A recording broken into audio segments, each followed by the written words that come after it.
Jane Birkin, l'icône de toute une génération, est décédée ce dimanche 16 juillet.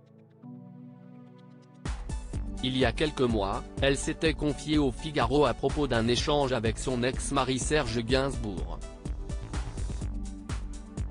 Ce dimanche 16 juillet, le Parisien a fait une terrible annonce: Jane Birkin, 76 ans, a été retrouvée sans vie à son domicile.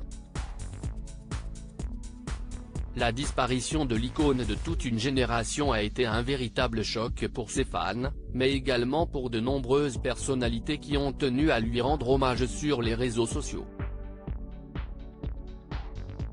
Emmanuel Macron, Jean Dujardin, Mika ou encore Cyril Ferraud ont salué sa mémoire avec émotion.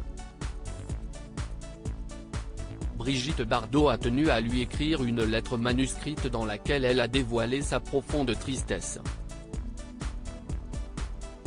J'ai un gros chagrin, Jane est partie. Quand on est aussi jolie, aussi fraîche, aussi spontanée, avec une voix d'enfant, on n'a pas le droit de mourir. Elle reste éternelle dans nos cœurs, a-t-elle partagé. C'est également le cas de Françoise Hardy, qui a été particulièrement touchée par cette triste nouvelle.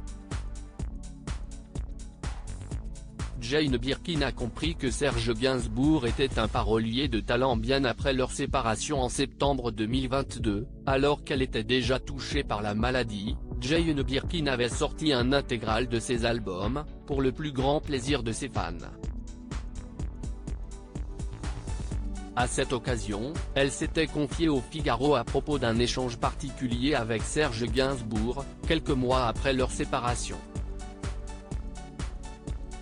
En effet, la chanteuse avait affirmé s'être rendue compte du talent de parolier de son ex-mari lorsqu'il lui avait écrit la chanson Quoi, 1985, un de ses plus grands tubes. Je ne m'en rendais pas compte au début de notre vie commune.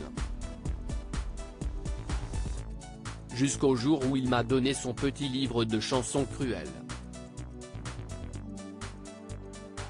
C'était pour me montrer qu'il était un auteur sérieux, avait-elle confié. Jane Birkin avait été touchée par un échange téléphonique avec Serge Gainsbourg, mais la sidération est venue avec la chanson Quoi. C'était une très jolie mélodie italienne pour laquelle je lui avais demandé un texte.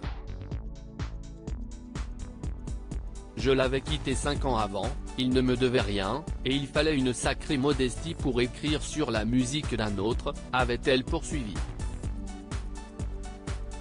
La chanteuse avait été alors totalement bouleversée par la puissance des paroles de son ex-mari et elle s'était rendue compte de leur tristesse.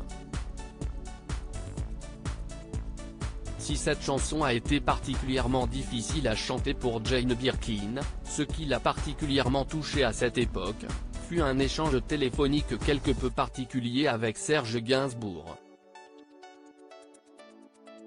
Après lui avoir fait passer l'enregistrement, je l'ai appelé pour lui demander si ça allait.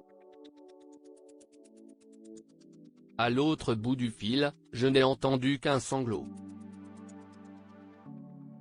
J'y repense à chaque fois que je la chante, maintenant, avait-elle conclu.